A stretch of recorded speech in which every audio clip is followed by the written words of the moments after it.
공급은 계속해서 늘어나는데 한 공급은 계속해서 제한되어 있다. 그러면 이 시장 원리에 따라서 이 공급이 제한된 자산의 상대적인 가치는 계속해서 올라갈 수밖에 없는 겁니다. 비트코인은 최초로 이를 시스템으로 구현한 존재인 거죠.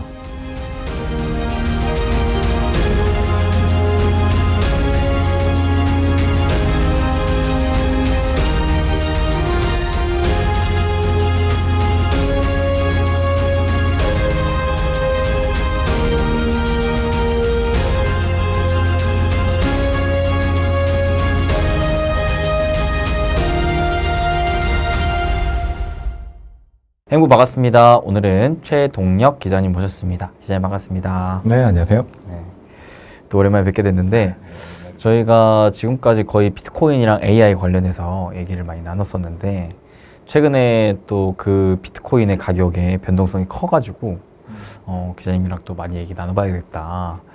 그러면서 동시에 최근에도 이 관련 책도 쓰셨잖아요. 네, 그렇습니다. 그래서 더 얘기 나눌 게 많겠다 싶어가지고 이렇게 모시게 됐는데 이렇게 나와주셔서 너무 감사드리고요. 또 오랜만에 나오신 만큼 간단한 또 소개 가능하실까요? 저는 지금 암호화폐 그리고 블록체인 전문 미디어 블록미디어에서 기업 파트너십이랑 기자로 활동하고 있는 최동력이라고 합니다. 오늘은 제가 왜 비트코인을 믿고 있고 이 비트코인이 세상에서 어떤 미래를 만들어가고 있는지 한번 공유드리고 보자 이 자리에 함께하게 되었습니다. 기자님, 그러면 첫 번째로 비트코인 얘기를 먼저 좀 나누고 싶은데 이게 반감기 기대감으로 분명히 1억 원 가격을 돌파했던 비트코인이 어느새 반감기 이후로 떨어지기 시작하더니 9천만 원도 깨졌거든요. 네네. 이렇게까지 갑자기 좀 하락한 데 특별한 이유가 있을까요? 현재 지금 비트코인이 고점 대비 한 20% 정도 하락했는데 이게 여전히 연중 기준으로는 40% 이상 올라 있는 상황입니다. 네네. 현물 ETF가 승인되고 이게 호재다 많이 알려지시고 새로운 분들이 이제 들어가시기도 쉬워지시면서 많이 가격이 올랐던 건데 이게 최근에 이제 투자 심리 위축이 조금 강해지면서 그런 부분에서 이제 어느 정도 상승분을 반납했다라고 저희는 생각을 하고 있어요. 같은 기간 동안 나스닥도 이제 고점에서 6% 정도 하락, S&P 500도 4% 정도 내렸는데 이 두 개는 이제 올해 한 5%, 6% 정도 오르는데 그쳤습니다. 상승도 훨씬 컸고 하락 그리고 그 반납폭도 조금 컸지만 올해 전체적으로 본다면 여전히 많이 상승한 상황 그리고 많은 자금이 추가로 유입된 상황이라고 볼 수 있는 거죠. 불과 1년 전만 해도 비트코인이 지금의 한 절반 수준이었고 이게 작년의 저점은 17,000달러 정도에서 형성이 되었었어요. 장기적으로 비트코인을 투자 오신 분들에게는 아직 그래도 어느 정도 감당할 만한 이제 변동성을 보이고 있다라고 이야기를 할 수 있을 것 같습니다. 쉽게 말해서 가파르게 너무 많이 올랐기 때문에 최근에 좀 단기적인 조정을 겪고 있다라고 이해하면 되는 걸까요? 네네, 맞습니다. 그러면은 이 조정이 또 계속 이어진다라고 봤을 때 우리가 당장 또 단기적으로 트레이딩 하시는 분들의 입장에서는 좀 힘들 수 있잖아요. 네. 그러면은 개인적으로 생각해 보셨을 때 언제쯤 다시 비트코인의 가격이 좀 상승 랠리를 보여줄 거라고 생각하세요? 그거는 사실 최근 경제 상황이 제일 아쉬운 부분인 것 같아요. 비트코인 ETF도 그렇고 반감기도 그렇고 워낙 긴 기간 동안 호재다라고 여겨왔어서 이때 이제 경제 상황이 조금 좋았으면 좀 더 추진력 있게 나갈 수 있었을 것 같은데 비트코인은 사실 지금까지 중에서 가장 투자하기 쉬운 상태가 되었죠. 기존에는 이제 거래소, 암호화폐 거래소에서만 할 수 있었는데 이제 현물 ETF가 나오면서 이 기술에 조금 익숙하지 않으신 분들도 손쉽게 투자하실 수 있게 되었잖아요. 하지만 이제 금리는 사실 아시다시피 모든 투자 자산의 적입니다. 경제 흐름 속에서 마침 이제 촬영 전일, 오늘이죠. 이 새벽에 FOMC가 있기도 했었는데 기존에 이제 제롬 파월 그리고 FOMC가 보였던 것 대비 금리에 대해서 조금 더 매파적인 추세를 조금씩 취해가는 게 최근의 경제 상황이잖아요. 네. 제롬 파월 연준 의장이 이제 이 새벽에 있었던 FOMC 그 기자회견에서도 인상 가능성은 없지만 기존에 보였던 그런 금리 인하에 대한 부분 이런 게 조금 지연될 수 있다라고 이야기를 했어요. 그래서 투자자분들이 이 추세를 조금씩 봐가시는 것이 저는 조금 중요할 것 같다라고 생각을 하는데 그럼에도 불구하고 우리는 앞으로 금리 인하를 준비해야 하는 상황이다라고 이야기를 드리고 싶어요. 지금 보시는 게 이제 PC 물가 상승률 2018년부터 지금까지 계속해서 이제 물가가 어떻게 되어 왔는가를 볼 수 있는 건데 보시면 계속해서 그 연준의 장기 목표인 2%를 향해서 가고 있는 모습을 보실 수 있으시죠? 연준도 올해 사실 세 차례의 금리 인하를 단행하겠다라고 했었는데 조금씩 불투명해지고 있지만 금리 인하를 시작하긴 하겠다라는 것이 아직까지도 그래도 메인 아젠다다라고 볼 수 있을 것 같습니다. 저러한 상황 속에서 이제 투자 자산이 다시금 활력을 찾는 과정 속 비트코인이 가지고 있는 높은 변동성은 여러분들께 어떻게 보면 조금 더 좋은 투자 기회가 될 수도 있고 그 추세를 보면서 우리가 준비를 해야 하는 상황인 거죠. 그러니까 확실히 비트코인이 여전히 위험 자산에 대한 특징을 많이 가져가고 있는 거네요. 네네, 많은 분들이 위험 자산으로 생각하고 자신의 돈을 넣으셨기 때문에 이런 움직임이 조금 보인다라고 보실 것 같습니다. 그렇죠. 그렇기 때문에 금리에 대한 인상 우려감이 있는 경우에는 또 가격이 떨어지고 네네, 맞습니다. 반대로 또 인하에 대해서도 워낙 최근에 많이 기대를 했었기 때문에 그런 부분들이 좀 지연이 되는 만큼 가격 변동성이 좀 나오고 있는 상황이다라고 이해를 하면 되겠네요. 네, 맞습니다. 그러면 또 반대로 실질적으로 이제 비트코인이 다시 가격이 오르기 위해서는 기준금리 인하가 좀 본격적으로 시행되는 시기 이후로 좀 되지 않을까라는 생각도 가져보게 되는데 좀 이런 부분을 같이 생각하시는 건가요? 네네, 맞습니다. 투자 시장 개선이 아무래도 가장 중요한 부분일 것 같아요. 네. 왜냐하면 많은 분들이 이제 어떤 분들은 이제 비트코인이 안전자산이다, 어떤 부분은 투기 자산이다, 어떤 부분은 뭐 튤립이다라고까지 얘기를 하시잖아요. 네. 그런 분들이 들어있는 돈이 어찌됐든 이 비트코인 가격이라는 걸 형성한 거기 때문에 어떤 분들의 돈이 여기 들어있는가를 우리는 반드시 생각을 하고 투자를 해야 되는 거겠죠. 근데 사실 비트코인이 이 금리에 대한 변동성을 제외하고서라도 앞전에는 뭐 ETF 승인이라든지 그 다음에 반감기 이슈라든지 이러한 자체적인 굵직한 이슈에 대해서 또 가격이 오르기도 했었잖아요. 네. 그러면 우리가 당장에 뭐 올해 하반기를 놓고 봤을 때 그런 비슷하게 비트코인 가격 상승을 좀 기대할 수 있을 만한 특별한 이슈는 따로 없는 건가요? 당장으로서는 이제 채굴 수량이 줄어든 반감기가 최근에 있었잖아요. 네. 이 반감기가 기존에는 원래 반감기가 지나고 바로 상승 동력이 발생하지는 않았습니다. 그 이유가 대부분은 무엇이었냐면 이제 채굴되는 비트코인이 절반으로 줄죠. 이거는 어떤 이들, 그러니까 기존에 채굴을 하던 채굴 기업들에게는 자신들의 레비뉴가 순식간에 절반이 되는 상황이 될 수도 있는 겁니다. 비트코인의 가격이 동일하다는 가정하에 갑자기 자기들이 얻을 수 있는 비트코인이 절반이 되는 거잖아요. 그러면 이들은 보통 이 단계에 하는 것이 기존에 자기들이 있었던 비트코인, 그리고 기존에 자기들이 가지고 있었던 채굴 산업 그 기반 같은 것들을 정리하면서 시장을 이탈하는 과정을 갖습니다. 그러니까 반감기가 결과적으로는 이 시장에 들어오는 공급을 줄이는 이슈가 되지만 단기적으로 보았을 때는 오히려 시장에 나오는 비트코인이 많아지는 이슈가 될 수도 있는 거죠. 그런 부분에서 장기적으로 이 비트코인이 이러한 시장 이탈자들이 정리가 되고 반감기로 인해서 줄어든 채굴량, 공급량이 시장에 안정화되는 과정을 조금 지켜보셔야 할 것 같습니다. 그래서 이제 그런 말도 있더라고요. 반감기 사이클이라고 하나요? 그 반감기 이후로 좀 가격 조정을 거치다가 한 반감기를 실질적으로 시행한 한 반년 정도 뒤부터 한 5, 6개월 뒤부터 많이 오른다, 그쵸. 이런 이야기 많이 하시죠. 아, 그게 다 그런 이유 때문이에요. 네네, 그러한 부분이 다 이유로 들어가서 가격 상승의 동력이 그때부터 이제 제대로 들어가기 시작한다라고 보실 수 있을 것 같습니다. 그러면은 결국 그 반감기 시행 이후로 만약에 이번 또한 그런 사이클을 동일하게 가져간다고 봤을 때 올해 하반기 정도 연말쯤에서는 재차 가격 상승을 좀 기대할 수가 있겠네요. 최소한 이제 공급 차원에서, 공급 측면에서 그런 식으로 시장에 많은 비트코인이 추가로 공급되는 가능성은 낮아진다.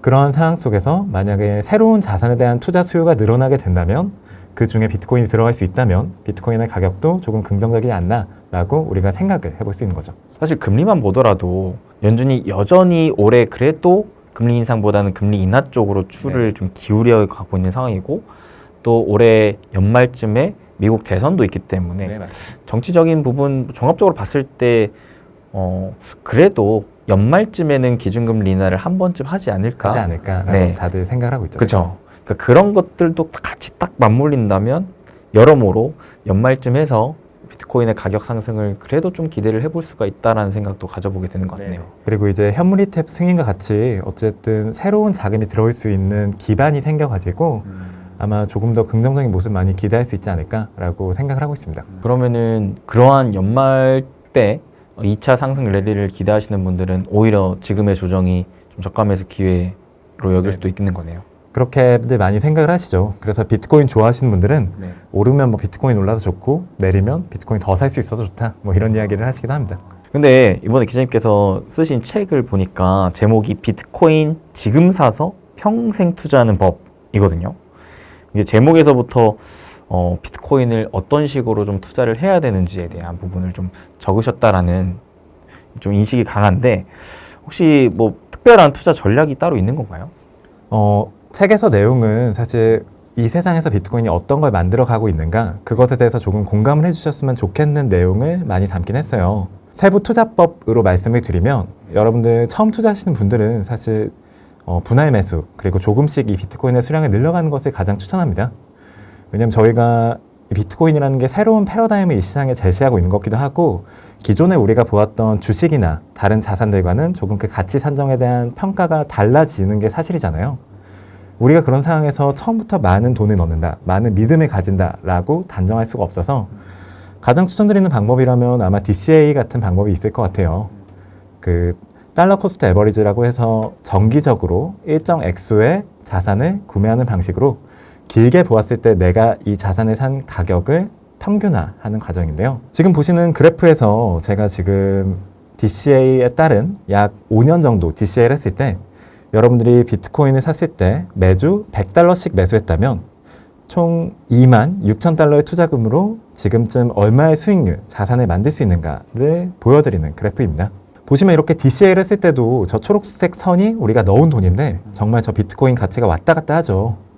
오를 때는 엄청 오르기도 했다가 내려왔을 때는 갑자기 본전이 되기도 하고 초반에는 손해를 보는 구간도 있습니다. 심지어 이런 식으로 우리가 시장의 변동성을 조금 적게 신경 쓰면서 우리의 정신관리, 멘탈 관리를 하면서 이 자산의 수량을 늘려가는 방법인데요. 지난 5년 동안 비트코인을 이런 식으로 DCA를 했으면 여러분들은 26,000달러의 투자금으로 약 102,500달러 정도의 자산을 모실 수가 있습니다. 약 290% 정도의 수익률, 그리고 3천만 원을 넣었는데 약 1억 4천만 원 정도가 되는 거죠. 특히 최근에 시장 변동성이 조금 높을 것으로 우리가 우려를 하고 있는 만큼 이렇게 투자 시장의 변동성으로부터 우리의 정신의 안정을 찾으면서 할 수 있는 방법이 가장 나으신 방법이 아닌가라고 생각을 합니다.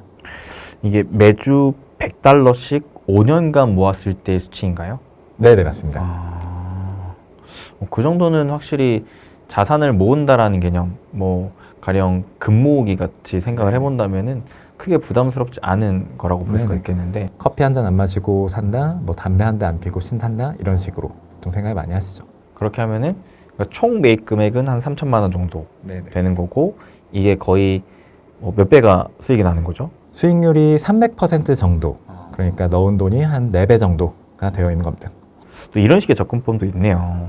네, 아무래도 변동성이 워낙 크다 보니까 이런 상황 속에서 우리가 조금씩 자산을 늘려가되 이 변동성에 대해서 우리가 적게 신경을 쓸 수 있는 하나의 정신적인 안정 장치로서의 투자법이다라고 생각을 해주시면 좋을 것 같아요. 근데 사실 많은 분들께서 비트코인을 좋아하시는 건 그 미친 변동성 때문인 거잖아요. 때문이죠. 그렇죠. 그래서 이게 수치적으로 5년 투자해서 4배 벌었다 하면은 뭐 부동산이나 주식 같은 경우만 보더라도 좀 괜찮은데? 라고 볼 수 있는 건데 또 비트코인이라고 생각을 한다면 좀 뭔가 아쉬운데 이렇게 또 여기실 것 같아요. 타이밍을 잡는다라고도 많이 생각을 하시잖아요. 내가 잡을 수 있다라고 하는데 그런 부분에서 조금 말씀드린 부분이 있어서 제가 정리한 내용이 있는데 한번 이따가 공유 드리면서 같이 한번 말씀 드려보겠습니다. 네, 좋습니다. 그러면은 기자님께서 처음에 이제 소개를 하실 때 비트코인을 좋게 보는 이유에 대해서 좀 설명해 주신다고 하셨는데 혹시 좀 장기적인 전망에 대해서는 그럼 어떻게 생각하시는지도 궁금하거든요. 이게 지금 비트코인이 엄청난 자산이라고도 보기 어려울 정도로 그 위험한 시한폭탄 같은 느낌? 최근에 또 많이 떨어지셔서 많이 그거 느끼시기도 했죠. 그런 느낌으로 가다가 그래도 점점 좀 자산화되고 있는 느낌을 좀 많이 받거든요. 그럼 결론적으로 많은 분들이 이게 또 아직은 의아해하시는 게 이게 나중에는 정말 화폐처럼 가치가 있는 건가? 그러면서 장기적으로는 비트코인이 도대체 어떻게 되는 거야? 라는 궁금점을 좀 가지시는데 기자님 생각 좀 궁금하네요. 저는 여러분들이 비트코인을 투자하실 때 가장 먼저 하셔야 하는 생각이 이 비트코인이 세상에서 어떤 역할을 할 수 있는가를 스스로 이해하시고 스스로 공감을 하시면 투자하는 게 맞다고 생각합니다. 역할 부분이요. 네, 비트코인이 이 세상에서의 역할에 대해서 공감을 못 하시면 저는 투자를 안 하시는 게 맞다고 생각합니다. 저는 이 비트코인이 기존의 주식 같은 부분에서 하나의 종목이 아니라 하나의 새로운 섹터라고 생각을 하는데요. 비트코인은 인류의 역사상 최초로 디지털화된 가치 저장 수단이라는 새로운 영역을 제시한 존재입니다. 기존에 가장 비슷한 역할이었던 게 아마 금이라고 우리가 생각을 할 수 있을 것 같은데, 금이 기존 세상에서 이 안전자산으로서의 가치를 가질 수 있었던 이유는 채굴의 제한성, 그리고 이 세상에서 계속된 수요가 있었다라는 부분이죠. 그래서 우리가 이러한 특징은 우리가 지난 한 100년 동안 명목화폐와 금의 가치 변화를 보시면 알 수 있습니다. 지금 보시는 그래프가 명목화폐와 금 1900년의 가치를 100으로 두고 이게 지금까지 왔을 때 어떻게 변했나를 우리에게 보여주는 그래프예요. 보시면은 엔화, 파운드, 달러, 마르크, 유로까지 정말 다양한 화폐들이 모두 저 금 대비 가치가 폭락했죠. 이 세상에서 화폐가 계속해서 나오고 있고 금이라는 존재의 수량은 계속해서 제한되어 있죠. 그렇죠. 한 공급은 계속해서 늘어나는데 한 공급은 계속해서 제한되어 있다. 그러면 이 시장 원리에 따라서 이 공급이 제한된 자산의 상대적인 가치는 계속해서 올라갈 수밖에 없는 겁니다. 네. 비트코인은 최초로 이를 시스템으로 구현한 존재인 거죠. 수요가 아무리 높아져도 누구도 비트코인 공급량을 늘릴 수가 없습니다. 반감기는 계속해서 진행이 되고 이 최종 채굴량은 2100만 개로 제한이 되어 있죠. 즉, 이 비트코인이 인플레이션 해지 수단이라는 스토리, 내러티브를 가지고 있다는 것은 우리가 최소한 공감을 해볼 수는 있겠다라는 부분인 거예요. 하지만 이 세상에서 화폐 발행량은 계속해서 늘어나죠. 지금 보고 계시는 것이 이제 미국 유동성 증감 그래프인데 현금, 예금, 적금, 주식, 채권과 같이 우리가 일반적으로 이 세상 속에서 어떤 화폐다, 유동성이다 라고 이야기하는 것의 그래프입니다. 1980년에 이게 약 2조에 불과했는데 지금 우리가 살고 있는 세상에서는 20조가 넘죠. 우리가 만약에 어떠한 현물 자산을 가지고 있었다면 이 자산의 달러 표기 가치는 10배가 늘었어야 정상인 겁니다. 그렇기 때문에 이 비트코인이 가지고 있는 이 채굴량 제한이라는 것이 이렇게 계속해서 늘어나는 달러의 수량 대비 자신의 내러티브를 만들 수 있는 존재다 라고 비트코인에 투자하시는 분들은 최소한 공감을 해주셔야 되는 거죠. 비트코인의 개수가 이 세상 속에서 계속해서 제한이 되죠. 네. 만약에 우리가 수요가 제한된다라고 생각해 볼게요. 근데 화폐 발행량은 계속해서 늘어난다면 화폐 기준으로 한 이 비트코인의 가치는 늘어나겠죠. 그렇죠. 만약에 이 비트코인의 수요가 늘어난다면, 그렇다면 그 상황 속에서 달러로 표기된 비트코인의 가치는 더 늘어나겠죠. 비트코인에 투자하시는 분들이 기대하는 것은 바로 그 화폐가 계속해서 늘어날 것이라는 것, 플러스 이 세상 속에서 비트코인의 역할이 계속해서 늘어날 것이라는 것, 이 두 가지의 핵심 요인이 있다고 볼 수 있을 것 같습니다. 그러한 부분에서 이러한 가치, 이러한 패러다임, 이러한 시스템에 대해서 최소한 이해를 하고 공감을 해주시는 분이 비트코인에 투자하는 것이 맞는 것이죠. 그러네요. 이게 사실상 수요 공급 원리에 있어서 가장 본질적인 부분인 거네요. 네, 맞습니다.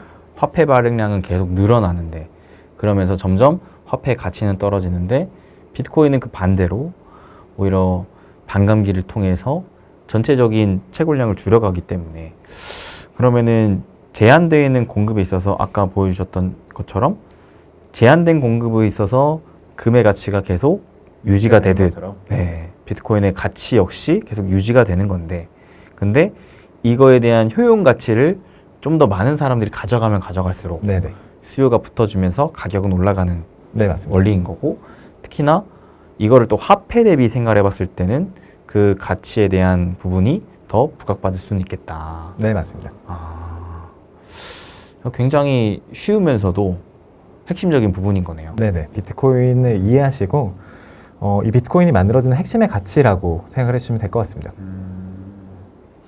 그러면 이게 사실 비트코인을 좋게 보고 투자를 하시려고 하시는 분들은 가장 이 본질적으로 하셔야 되는 투자는 결국 이 가치가 점점 떨어져가는 화폐를 가치가 보존될 수 있다라고 가정을 했을 때 비트코인을 얼마나 바꿀 것이느냐인 거네요. 네네, 맞습니다. 그래서 인플레이션 해칭 수단이다라고 이제 비트코인을 좋아하시는 분들이 많이 이야기를 하시는 거죠. 계속해서 제한되어 있는 공급은 변하지 않는 것이고 이건 프로그래밍 거고 화폐가 계속해서 늘어난다라는 것은 우리에게 아마 정해진 수순일 거고 그러한 상황 속에서 이 비트코인의 화폐 대비 가치는 아까 저희가 금에서 봤던 것처럼 100으로 유지가 될 거다라고 기대를 하시는 거죠. 그래서 사실 초반에는 금과 비트코인을 비교하시는 분들이 많았잖아요. 네네, 디지털 금이라고 많이 얘기를 하시죠. 근데 요즘에는 이미 비트코인의 기본적인 그 본질 자체가, 가치 자체가 금을 이미 뛰어넘었다라고 많이 생각하시더라고요. 편리성에 있어서도. 네네, 그렇고. 편리성이나 그런 다른 부분에 있어서 금보다 낫다라고 이야기하시는 분들이 많이 있습니다. 야, 그러면 결론적으로는 기자님께서 보셨을 때 비트코인의 장기적인 전망을 계속 긍정적으로 보시는 거네요. 그거는 사실 이 비트코인이 세상 속에서 어떤 역할을 가져갈 수 있을 것이냐에 대해서 우리가 한번 생각을 해봐야 될 것 같아요. 이걸 진짜 재미있게 풀어낸 사례 중에 하나가 그 캐시우드 아크인베스트라고 그 기술주 투자 엄청 적극적으로 하시는 분들, 돈나무 언니라고 한국에서 알려져 있는데, 그렇죠. 네네. 거기서 또 이제 비트코인 분석한 게 진짜 재밌는 게 하나 있습니다. 이게 뭐냐면 비트코인이 2030년에 지금 보고 계신 그래프인데, 얘가 가치가 얼마가 될 것이냐를 캐시우드 그리고 아크인베스트가 나름의 가치 산정 방법을 통해서 제시한 거예요. 네. 강세장이 됐을 때 148만 달러가 된다.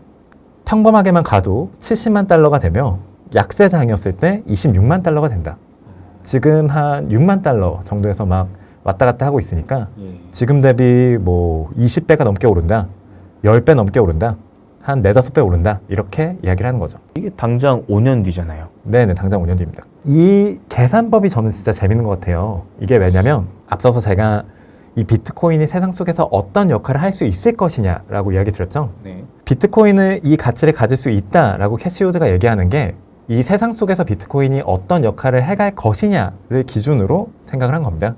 보시면 기업의 자금, 송금자산, 국가자산, 신흥국 통화, 경제, 정착망, 압류 저항자산, 기관투자, 디지털 금과 같은 역할을 가져감에 따라서 이런 가치가 될 수 있다라고 이야기를 한 거죠. 이게 모두 가설이긴 한데 우리가 이걸 세울 수 있는 이유가 사실 비트코인의 공급량이 정해져 있어서 그래요. 저 시장들이 지금 어떤 가치를 만들어내고 있는지는 우리가 알 수 있죠. 금이 어느 가치를 가지고 있는가, 기관 투자자들의 투자 자금이 얼마가 되는가, 그렇죠. 그리고 기업들의 보유 자금이 얼마가 되는가, 이건 알고 있죠. 네네. 그렇다면 그러한 상황 속에서 이들이 비트코인을 몇 %로 가져가는가에 따라서 그 자금이 비트코인으로 들어오게 되는 거겠죠.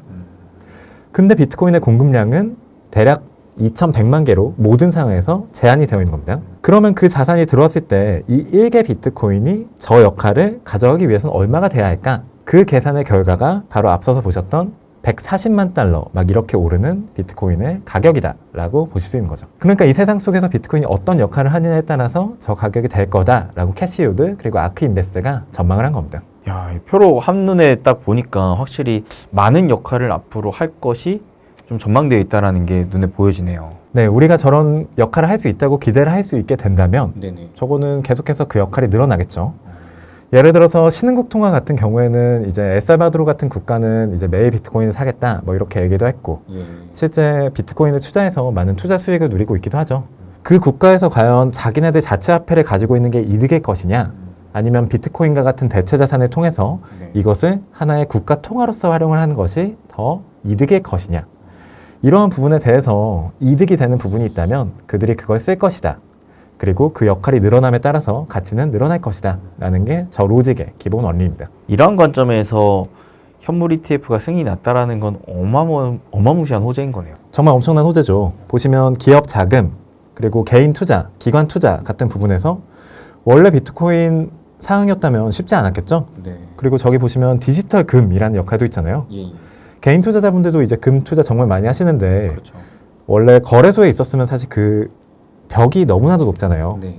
저희가 사실 키오스크도 쓰기 어려우시는 분도 정말 많으시고 그런데 암호화폐 거래소 인증받고 가입해서 비트코인 사라고 하는 거는 새로운 사람이 들어오는데 정말 큰 장벽이 되는데 그러니까요. 저도 처음에 조금 어렵더라고요. 네네, 저도 사실 처음 할 때는 아 이거 어떻게 하는 건가, 이거 맞나? 걱정도 많이 되고 그랬는데 이제 주식과 같이 그냥 내가 평소 쓰던 거래 앱 같은 데 쓰실 수 있으니까 굉장히 많은 장벽이 허물어졌다라고 보실 수 있습니다. 그런데 이러한 비트코인이 최근에는 이 미중 간을 중심으로 한 글로벌 패권 전쟁에 따른 수혜도 기대할 수 있다고 하는데 네네. 이 부분에 대해서는 좀 어떻게 생각하세요? 그런 부분이 이제 과연 국가에서 발행한 화폐가 올바른 시스템이냐 이러한 문제의식에서 조금씩 그 역할을 가져갈 수 있을 것 같아요. 네.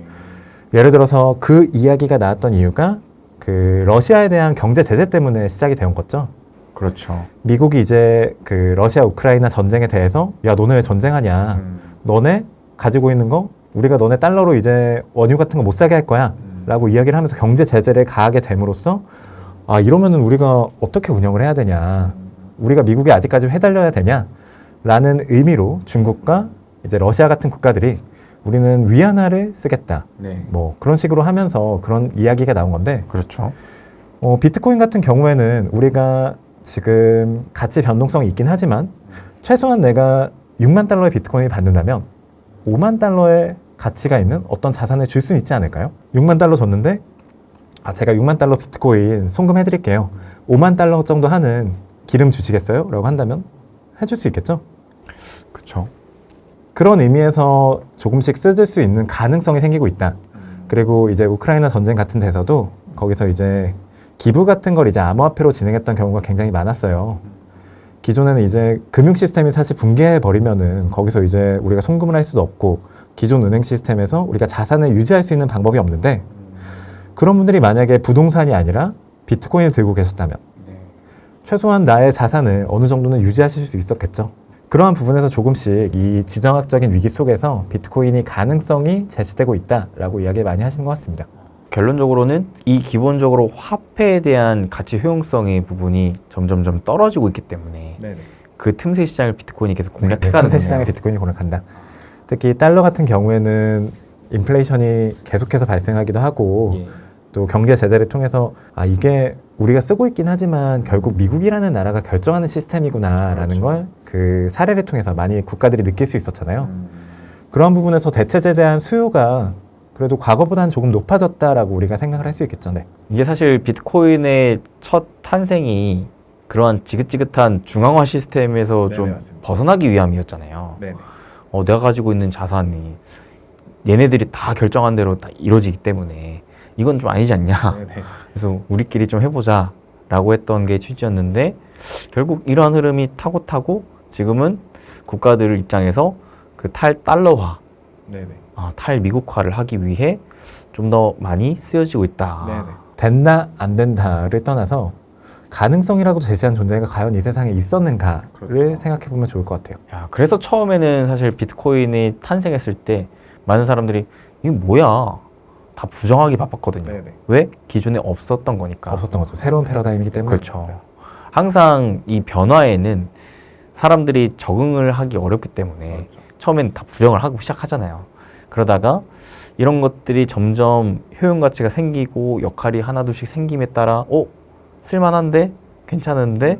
라는 것들이 사람들이 더 많아지면 많아질수록 그 사람들은 억지로라도 더 거기에 적응을 하게 되고 사게 되고 쓰게 되니까 장기적으로 바라봤을 때 확실히 비트코인에 대한 전망은 저도 개인적으로 좀 긍정적으로 보여지지 않나라는 생각을 가지게 되는 것 같습니다. 최소한 우리 인간이 가지고 있는 화폐 시스템에 이렇게 새로운 대체제로서의 가능성을 제시했던 존재가 있었는가를 생각해 보면 가장 큰 것 같아요.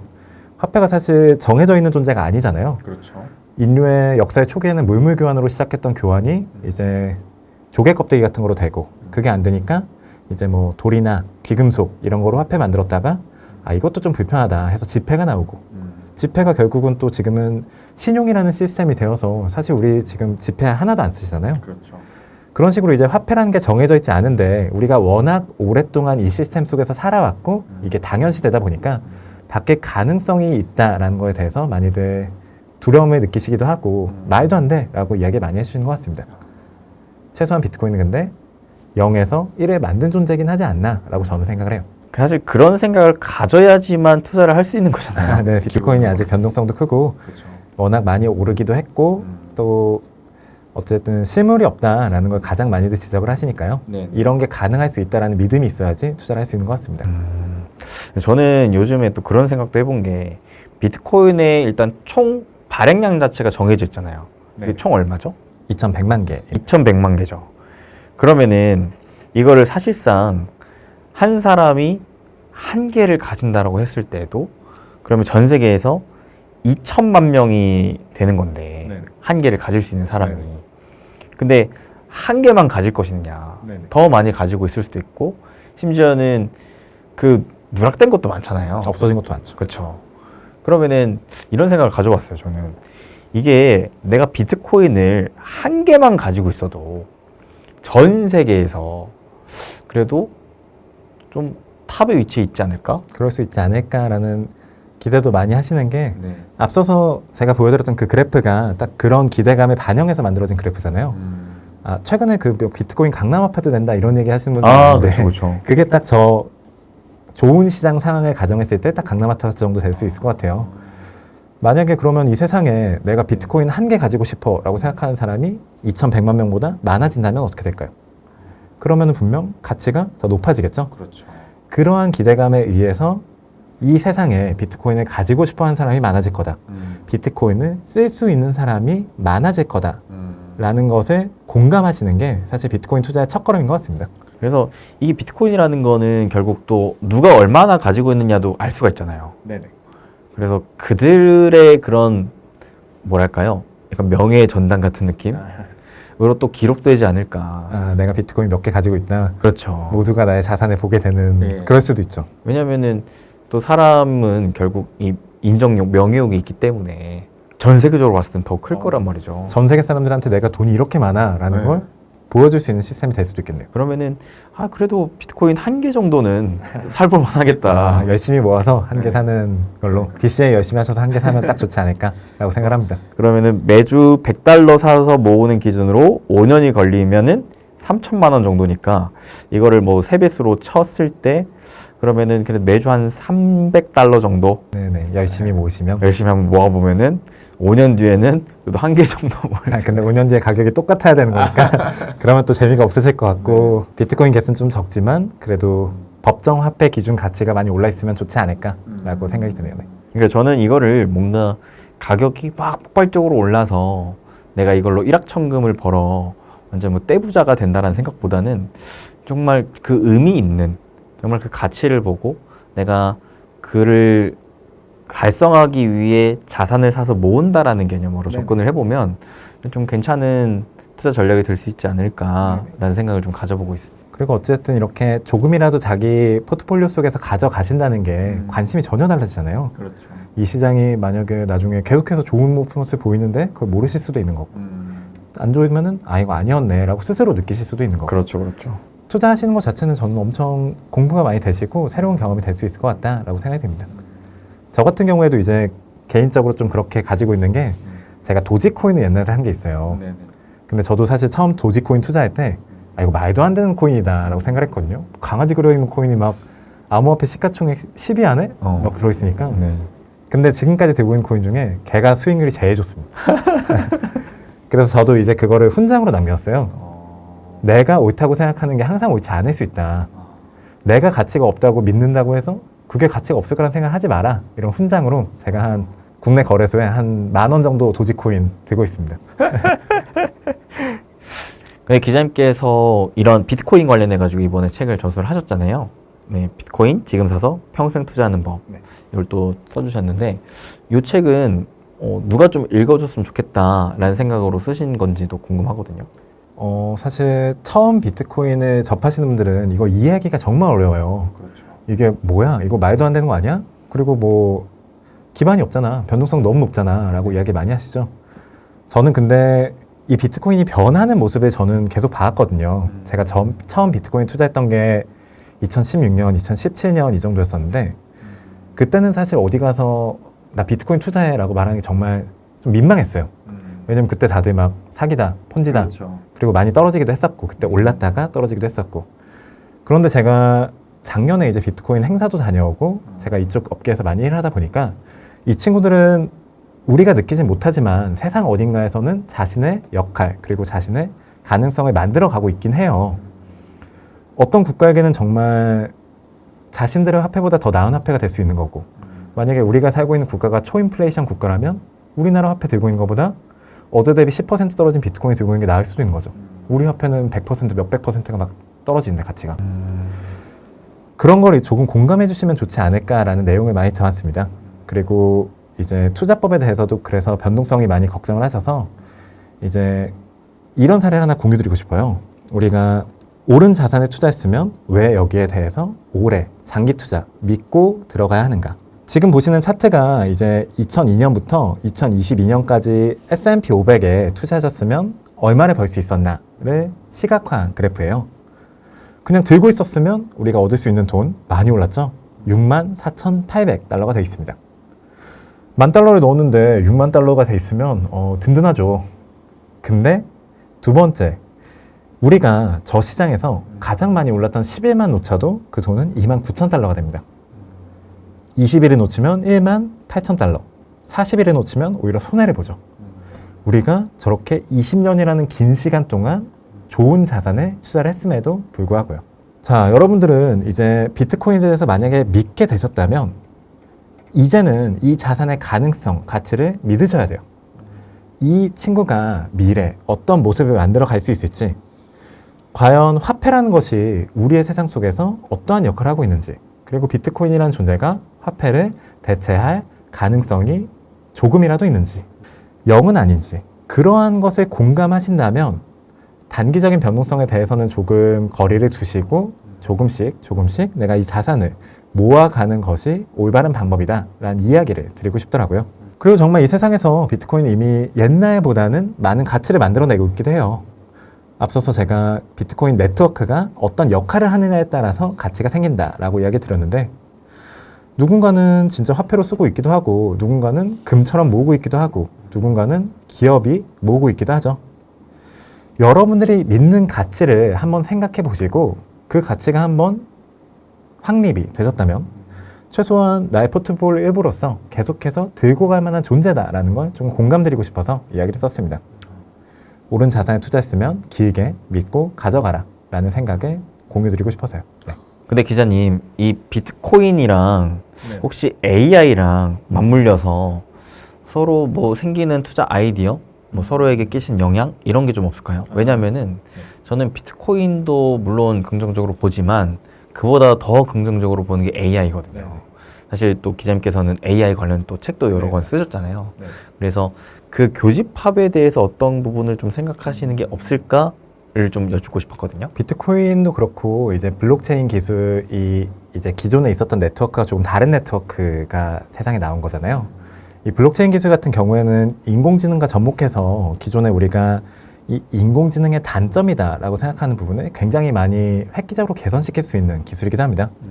저는 장기적으로 이제 이 블록체인 기술의 활용이 인공지능 시스템에서도 굉장히 중요한 역할을 할 거라고 생각을 해요. 블록체인은 이제 탈중앙화된 방식으로 이제 데이터를 관리하고 기록하는 시스템이죠. 모두가 데이터를 보고 모두가 데이터를 관리할 수 있다라는 측면에서 굉장히 높은 투명성을 가진 네트워크입니다. 우리가 기존 네트워크에서는 사실 어떤 일이 벌어지는지 하나도 알 수가 없기잖아요. 그렇죠. 그런데 이제 인공지능은 이 기계를 학습시켜서 우리에게 어떠한 답변을 만들어내도록 해주는 기술이죠. 그런데 이 이야기에서 맨날 나오는 단점, 한계가 너무나도 중앙화된 시스템이 아니냐라는 이야기가 많이 나와요. 이렇게 수집된 데이터, 이거 어디서 쓴 데이터야? 이거 우리가 하는 데이터 왜 이 인공지능 개발사가 가져가? 그리고 결국 이거 수익, 리워드 다 얘네가 가져가는 거 아니야? 라는 이야기가 계속해서 나오죠.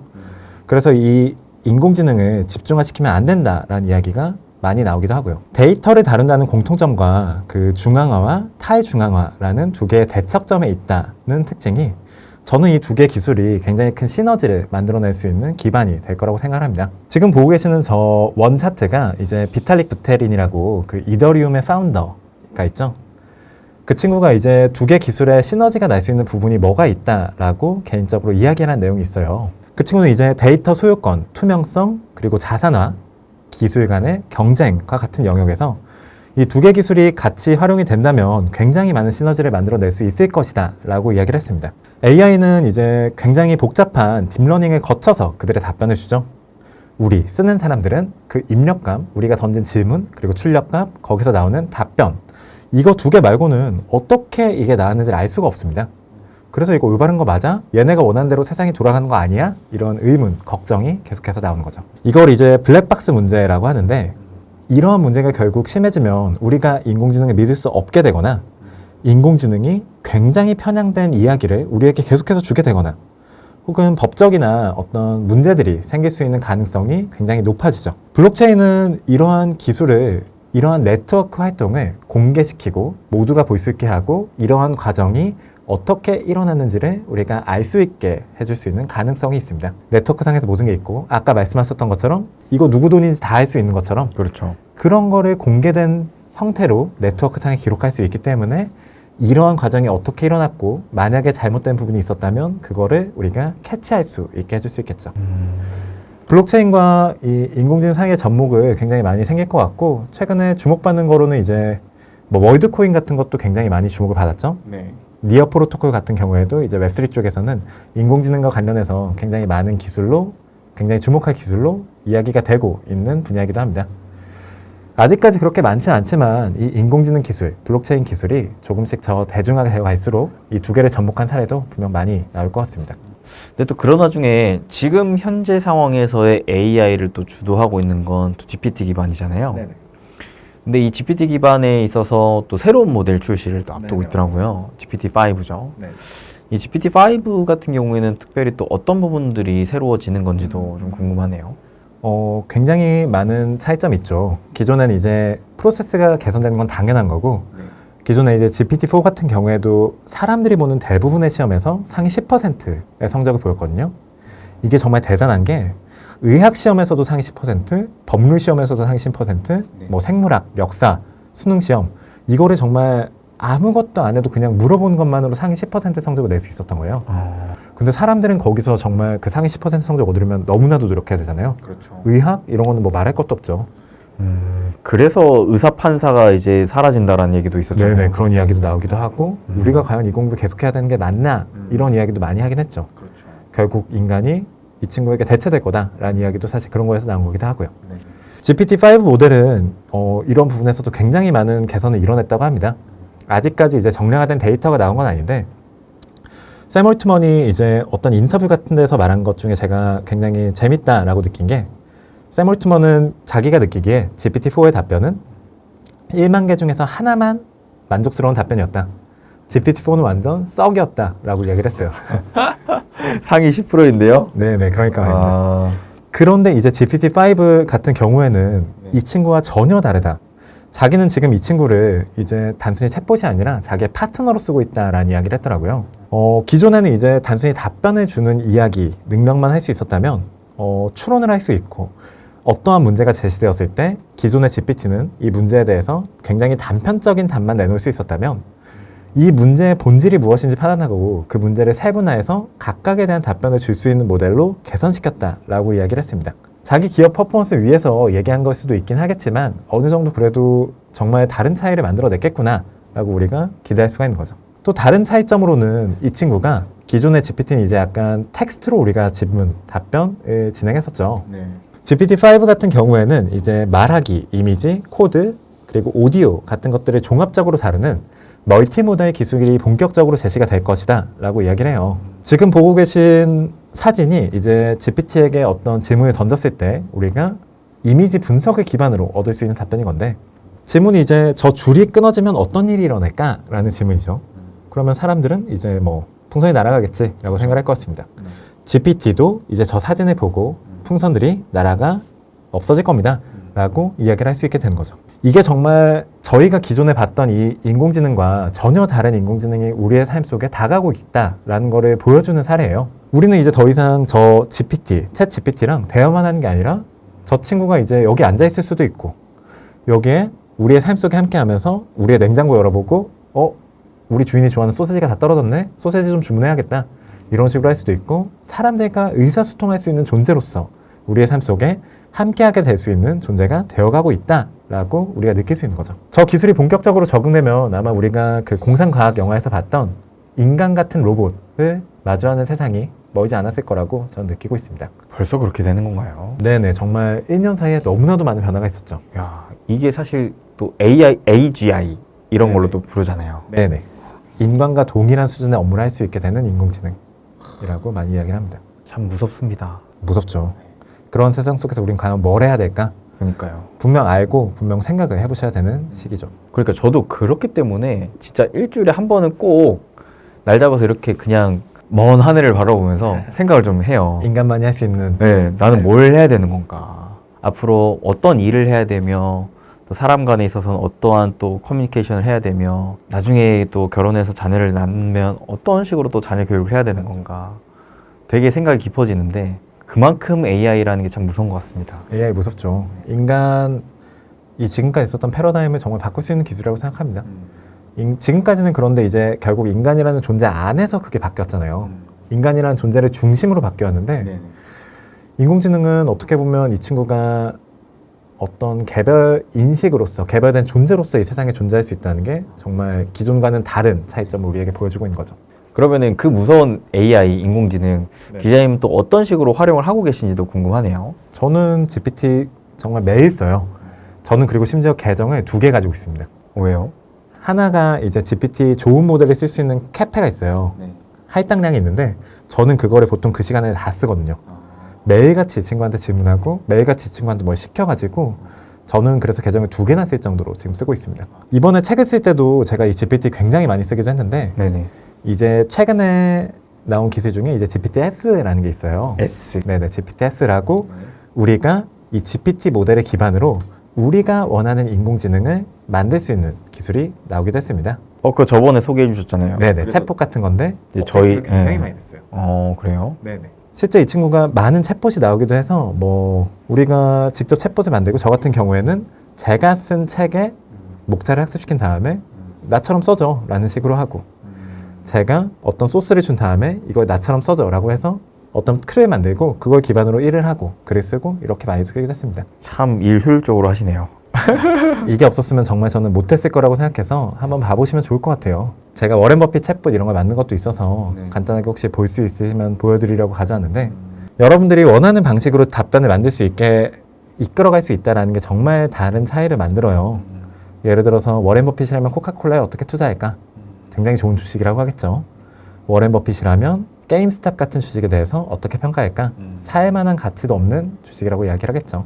그런 식으로 여러분들이 관심 있는 사람 열심히 학습시켜서 여러분들이 쓰실 수도 있고 책 같은 거 쓰실 수도 있고 콘텐츠도 만들 수 있고 굉장히 많은 것을 하실 수 있습니다. 나는 100페이지짜리 글을 쓸 때 100페이지에선 피곤해서 처음처럼 못 쓸 텐데 얘는 1페이지, 100페이지 똑같이 처음처럼 쓸 거 아니에요? 인간과 다르지만 분명 우리가 쓸만한 부분을 인식하고 어떻게 쓸지 고민을 해야 되는 기술인 것 같습니다. 안 쓰면 손해인 것 같습니다. 안 쓰면 손해죠. 무조건 쓰셔야 됩니다. 저도 그래서 저도 그렇지만 저희 직원분들에게 GPT 결제해 줄 테니까 저한테 써봐라. 네네. 근데 정말 쓰면 쓸수록 업무의 효율이 대단해요. 너무나도 빨라져요. 네, 정말 대단해요. 최근에는 심지어 이제 보이스를 텍스트 바꾸는 거를 이제 다른 언어 보이스로 바꾸는 기술도 나왔잖아요. 그러면 맞아요. 이제 수빈쌤 같은 크리에이터 분들도 더 이상은 이제 한국만이 아니라 세계 시장을 무대로 활성화하실 수 있는 기반이 될 수 있는 거죠. 우리가 저희 같은 경우도 비즈니스 할 때 제가 커뮤니케이션을 챗GPT로도 많이 하거든요. 도움을 정말 많이 받으실 수 있는 서비스입니다. 근데 이게 또 기회이자 위기인 게 제가 세계로 나갈 수도 있지만 세계가 한국으로 올 수도 있기 때문에 네. 저의 그런 컨텐츠에 대한 퀄리티가 높지 않다면 얼마든지 그들에게 뒤처질 수도 있는. 맞습니다. 네. 우리가 할 수 있는 게 뭔지 결국 고민을 많이 해봐야 되는 것 같아요. 그러니까요. 위기이자 기회인 대격변의 시대입니다. 네. 여러분들 꼭 기술을 하셔야 하는 이유입니다. 부디 이 변화를 기회로 다들 좀 가져가시길 바라겠고 또 하나 좀 소라도 공식 출시를 앞두고 있더라고요. 저 이거 처음 보고 깜짝 놀랐거든요. 맞아. 이거를 보자마자 든 생각이 야 우리 편집자들 큰일 났다. 야 이거 편집 세계에도 크게 이거 위기이자 기회가 왔다라는 생각을 했거든요. 이 부분에 대해서 좀 어떻게 생각하세요? 소라 진짜 재밌는 게 기존에는 저희가 뭐 인공지능이라고 하면은 뭐 텍스트가 제일 많았잖아요. 근데 이미지 같은 것도 있었죠. 뭐 그림 그려주는 거. 그렇죠. 하지만 이제 이 친구는 정말 그 흐름을 만들 수 있는 존재가 되었다는 게 정말 재밌는 것 같아요. 예를 들면 우리가 뭐 말이 뛰어가는 이미지를 그려줘 라고 하면 순간이지만 말이 뛰어가는 장면을 만들어줘 라고 하면 계속된 연속성이 있어야 되는 거잖아요. 그렇죠. 근데 이제 이 인공지능이 그거를 잡고 인간이 느끼게, 인간이 보기에 전혀 부족함이 없는 컨텐츠를 만들 수 있다라는 걸 우리가 볼 수 있는 거죠. 이 소라로 제작된 단편 영화 벌룬 헤드라는 게 있는데 이게 정말 인공지능만으로 만들어진 영화인데 정말 기가 막힌 영상미를 가지고 있습니다. 1분짜리 영상인데 이거는 정말 재밌는 게 우리가 영상을 하나도 몰라도 만들 수 있다는 게 진짜 좋죠. 말씀하신 것처럼 편집 같은 거 원래 전문 기술이 있어야지 할 수 있었잖아요. 저도 기본적인 포토샵이나 뭐 프리미어, 애프터 이펙트 이런 거 할 수 있는데 저 그거 진짜 학생 때 공부 열심히 해가지고 배운 거였거든요. 하지만 이제 우리는 저같이 적당히 배운 사람이 만드는 것보다 훨씬 좋은 거를 물어보기만 해도 만들 수 있다. 그렇죠. 영상은 원래 이제 전문성이나 이 기술, 시스템에 대한 이해가 없으면 할 수 없었는데 이게 모두가 할 수 있는 기술로 열려버린 겁니다.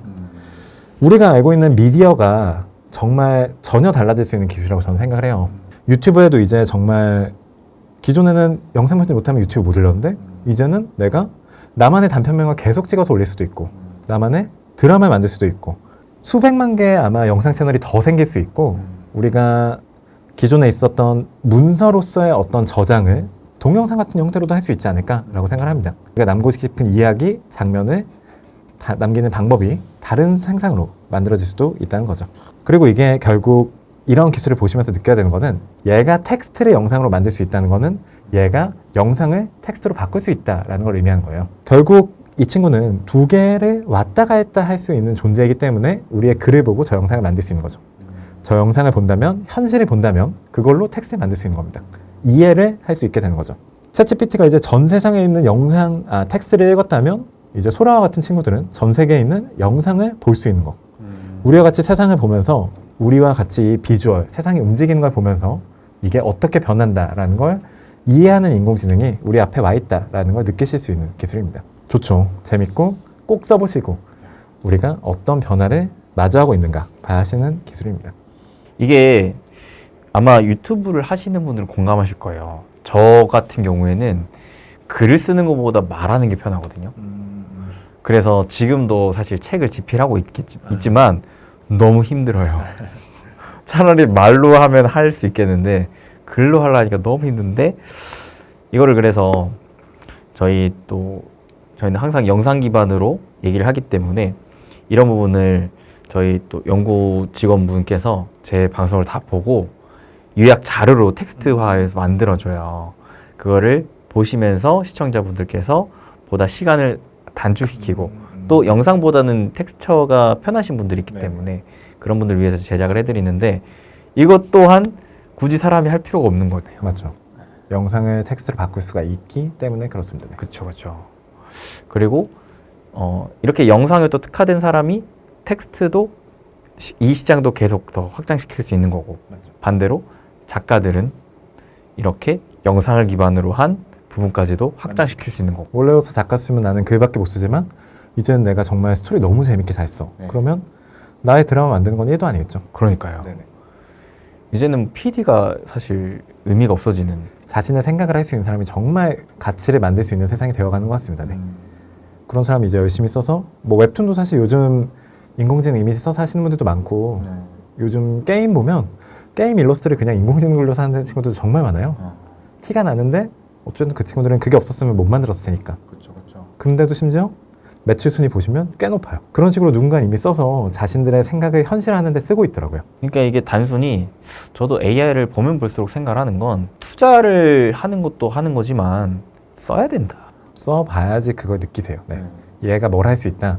그리고 우리가 이게 정말 인간이 쓸만한 정보인가? 라는 것도 사실 써보시기 전에 모르시는데 써보면 정말 느끼실 겁니다. 이거 정말 인간이 대체해가고 있구나. 그 상황 속에서 우리는 뭘 해야 될까? 끊임없이 고민하고 생각을 해야죠. 네, 끊임없이 또 이렇게 얘기도 나누면서 교류하고 해야 되는 것 같습니다. 그래서 제가 기자님을 좋아해요. 이러한 저도 좋아합니다. 고민을 같이 또 얘기를 하다 보면은 또 새로운 생각을 하게 되니까 참 좋아합니다. 앞으로도 잘 부탁드리겠습니다. 고백을 해주셔서 참 설레네요. 오랜만에 듣는 이야기인 것 같습니다. 근데 또 기자님께서 AI 쪽에 있어서의 또 기업들한테도 관심이 있는 걸로 알고 있거든요. 저번에 그 마이크로소프트 기업도 맞습니다. 또 굉장히 관심이 있다라고 하셨는데 혹시 AI 관련해서 요즘에 좀 관심 있게 보고 있는 기업이 또 있는가도 궁금하네요. 지금 보시는 그래프가 이제 최근에 공개된 이제 AI 시장이 어떻게 나뉘어져 있는가라는 그래프예요. 이제 많이들 보시는 기업들 있죠. 데이터 센터, GPU, 뭐 엔비디아 압도적이고 이제 모델이나 플랫폼 혹은 서비스 같은 분야에서는 어떤 기업들이 두각을 나타내고 있나라는 걸 보여주고 있는 건데 저는 여기서 이제 많이들 보실 기업이긴 한데 마이크로소프트, 아마존, 구글 이 세 개 기업 여전히 좋은 상황이다 라고 이야기 많이 드리고 싶어요. 저 같은 경우에도 이제 작년에도 그랬죠. 작년에도 제가 여기 나와서 엔비디아와 마이크로소프트 그렇죠. 이 AI 시장 보시는 분들이면 꼭 한번 보셔야 되는 기업이다 라고 이야기 드렸는데 올해 이제 업데이트가 많이 됐는데도 여전히 너무나도 좋은 상황입니다. 물론 이런 거 보실 때 이제 뭐 경기 추세를 안 볼 수는 없죠. 네. 우리가 경기 추세가 이제 회복세에 들어가야 하는데 그런 상황 속에서 우리가 이 특히 가운데에 있는 기업들, 모델, 플랫폼 영역에 있는 기업들은 상대적으로 이제 엔비디아 같은 AI 테마주보다 상승폭이 낮기도 했었고 조금 더 공격적인 상승폭을 기대할 수 있는 부분들이 아닌가. 그리고 이 친구들이 이 AI 기술을 공격적으로 적용할 수 있는 친구들이 아닌가라고 생각을 많이 합니다. 알파벳 같은 경우에는 최근에 이제 검색 실적 개선이 발표되면서 그 가격이 조금씩 오르기도 했는데 최근에 이제 그 중국 시장 틱톡 금지가 굉장히 이슈였잖아요. 네. 이러한 부분에서 반사효과 누릴 부분이 저는 굉장히 많을 거라고 생각을 해요. 특히 지난 1분기에 이제 구글, 유튜브 1분기 매출이 각각 13%, 20%나 오르기도 했는데 개인 크리에이터들이 근데 우리는 더 많아질 수 있다라고 바로 앞에 이야기를 했죠. 네네. 인공지능 기술이 발달한다는 것은 개인이 자신의 것을 만들 수 있는 세상이 된다라는 걸 의미합니다. 더는 영상 편집이 없어도 이런 유튜브 같은 플랫폼에 우리의 이야기를 만들 수 있는 거죠. 콘텐츠 확대가 예상되고 결국 이 플랫폼 이용하는 사람들이 더 많아질 것을 저는 개인적으로 상상하고 있습니다. 지금까지는 그리고 이제 인플레이션도 그렇고 경기 상황이 나아지진 않는다. 금리 계속해서 오르니까 우리 추가 투자 줄여야 된다라는 게 기업들의 기본 기조였다면 이제 기업들이 점점 상황이 조금 나아지지 않을까라고 기대를 하고 있는 상황이죠.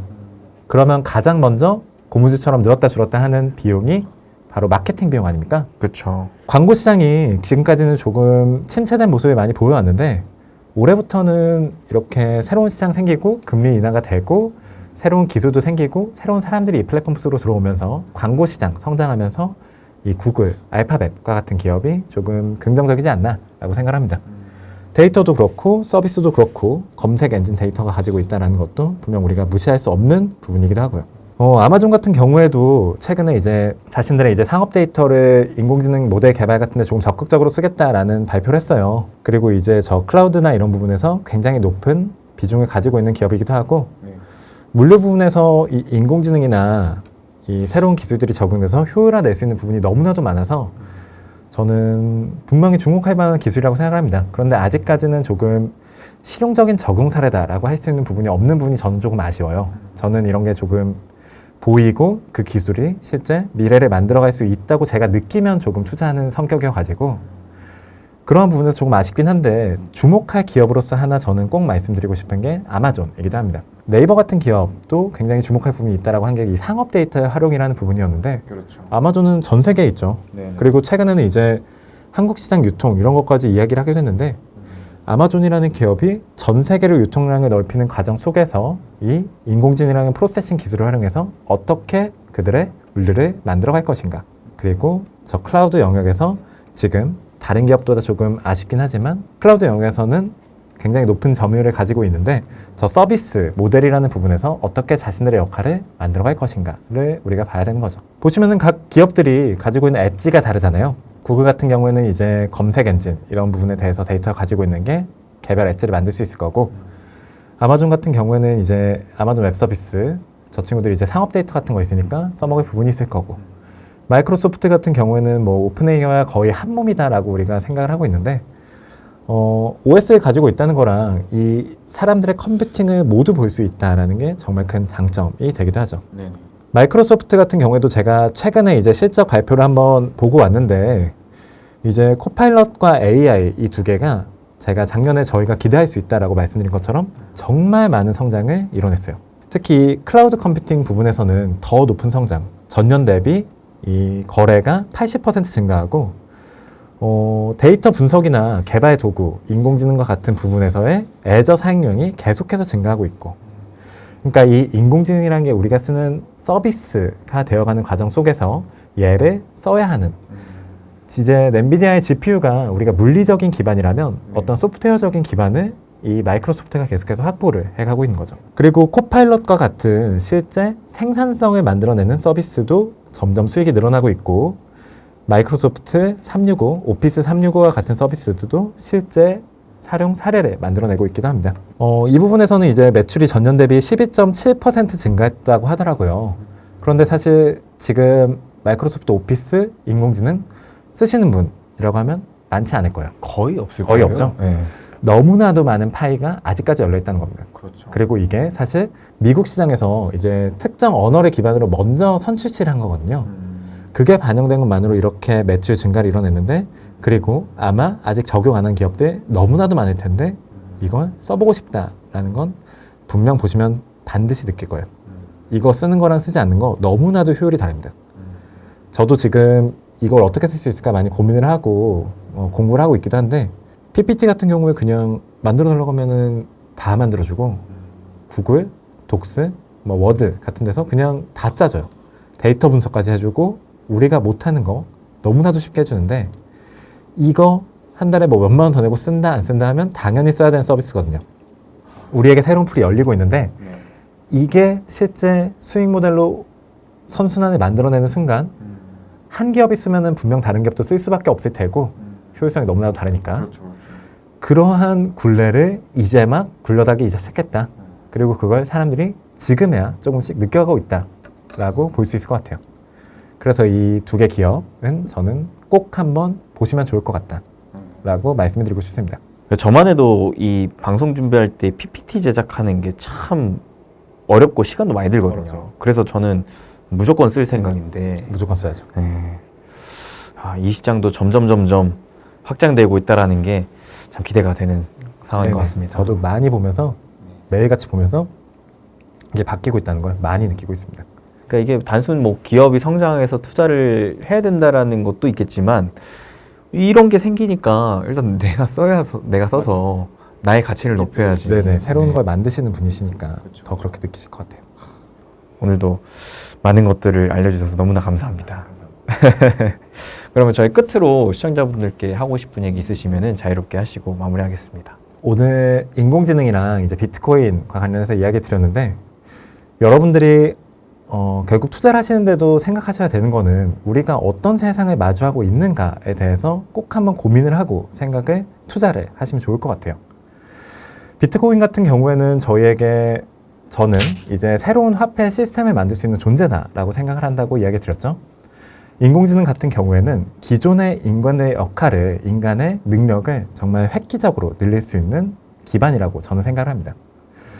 결국 여러분들은 어떤 투자를 하실 때 여러분들이 믿으시는 가치를 기반해서 투자를 하셔야 되는 거예요. 여러분들이 이 기술이, 이 기업이 미래를 만들 수 있다고 믿으시면 투자하시고, 믿을 수 없으시면 이 기술이 미래를 만들지 않을 거다라고 생각을 하시면 투자를 안 하시는 게 맞는 거죠. 여러분들은 결국 이 올바른 방향에 투자를 하셔야 돼요. 지금 S&P 500 몇 년 동안 많이 올랐다라고 우리가 이야기를 하죠. 지금 보시는 그래프가 이제 S&P 500의 매그니피센트 7, 좋은 7개 기업과 나머지 493개 회사가 어느 정도 수익률을 보였냐라는 것을 작년 5월 기준으로 보이는 그래프입니다. 작년 5월에 S&P 500 12% 올랐어. 나쁘지 않은 투자죠. 근데 거기서 저 7개 기업이 53% 올라서 다 올린 거예요. 여러분들 분산 투자한다고 저 493개 기업에다가 투자했으면 여러분들 영원 온 겁니다. 영원. 0%. 그래서 여러분들이 올바른 방향성, 올바른 기업, 올바른 기술이 뭔지를 꼭 고민하시고 투자를 하셔야 돼요. 분산 투자만이 답이 아니고 우리에게 필요한 것은 올바른 방향성을 캐치해낼 수 있는 그 인사이트가 필요한 거죠. 마지막으로 이 사례, 투자하시는 분들 아마 많으시지 않으실 것 같은데, 이 포레스트 검프에 나온 사례 하나 공유드리면서 이야기를 마무리해보고 싶어요. 1994년에 개봉한 영화죠. 이 포레스트 검프에 아직까지도 투자 시장에서 회자되는 명장면 하나 있죠. 이 영화가 1970년대를 배경으로 쓴 영화인데, 이 주인공이 한 편지를 받고 이런 말을 합니다. 중위님께서 내 돈을 관리해 주셨는데 무슨 과일 회사에다가 투자를 했다면서 우린 이제 돈 걱정할 필요가 없어졌다라고 하시더라고요. 바로 그 영화 속 중위님이 투자하신 기업이 애플 컴퓨터였던 겁니다. 한때 정말 이 과일 회사라고 불릴 정도로 몰랐던 기업이 지금은 세계인의 삶을 바꿨죠. 네. 세계 최고의 기업이 되어 있습니다. 애플이 1976년에 상장돼서 이제 80년인가 주식시장에 올라갔으니까 포레스트 검프의 배경이 된 시기에 주식 투자를 했다면 아마 엄청나게 많은 돈을 얻었겠죠. 여기서 또 재밌는 게 우리가 저 영화를 보고 저거 너무 멋있는 기업이다. 나 저거 믿고 가볼게. 나 저거 훈장으로서 하나 나는 남겨놓고 싶어. 라고 생각해서 영화가 개봉된 1994년 10월에 투자를 했으면 어떻게 됐을까라는 부분인데요. 이때 애플 주가가 주식 분야 반영해서 0.3달러였어요. 지금 애플 주가가 약 170달러가 돼 있죠. 이 영화를 본 청년이 이 이야기에 감명을 받아서 여기에 나는 1,000만 원 넣어야겠다. 1,000만 원 딱 넣고 얼마 되는지 나는 계속 볼 거야 라고 생각했다면 지금 575배가 돼서 58억 원이라는 큰 돈이 되어 있는 거죠. 이 청년, 이 영화 보고 따라했던 청년 아마 지금 돈 걱정 안 하는 중년이 되고 열심히 편안한 삶을 누리고 있겠죠. 여기서 여러분들이 느껴져야 되는 거는 우리의 삶에 이런 기회의 순간이 정말 무수하게 많다는 거예요. 여러분들의 그 기회가 비트코인 되실 필요가 없어요. 인공지능이 되실 필요도 없어요. 여러분들은 여러분들의 삶을 사시면서 여러분들이 살아오신 경험, 여러분들이 가지신 생각, 여러분들이 이 세상이 어떻게 나아갈까에 대한 그 가치관을 바탕으로 최소한 우리의 삶 속에 이러한 기회가 항상 있다라는 걸 믿고 찾으시면서 살아가셔야 한다라는 이야기 드리고 싶네요. 이렇게 이야기 드리고 저는 비트코인 믿습니다. 저는 인공지능 믿습니다. 여러분들이 이 기술을 믿으실지 이 미래를 믿으실지는 실제 한번 공부해 보시고 생각을 해보세요. 라고 마무리를 드리겠습니다. 너무 멋지십니다. 최종 결론까지. 그러니까 결국 투자는 어떠한 정보를 듣고 결국 내 스스로의 가치 판단과 함께 기준을 가지고 하는 것이기 때문에 그래서 여러분들께서 오늘 저희와 함께 또 같이 얘기를 나눴던 비트코인, AI에 대해서도 다 마찬가지라고 생각합니다. 과연 내가 이게 믿어지는가? 네네. 확신을 가질 수 있는가? 앞으로의 그림이 그려지는가? 그러신다면 가야죠. 가야죠. 믿어야죠. 그렇죠. 안 그려진다면 다른 길로 가야죠. 돈을 넣으면 안 되죠. 만약에 이 길이 보였는데 그걸 안 가는 것만 안 하시는 게 좋지 않을까. 네. 그러면은 결국 나중에 후회하더라고요. 후회하죠. 내가 할 수 있었는데가 사실 더 후회한다 그러잖아요. 그러니까요. 네. 이게 내가 애초에 몰랐으면 애초에 몰랐으면 아무 생각도 안 하죠.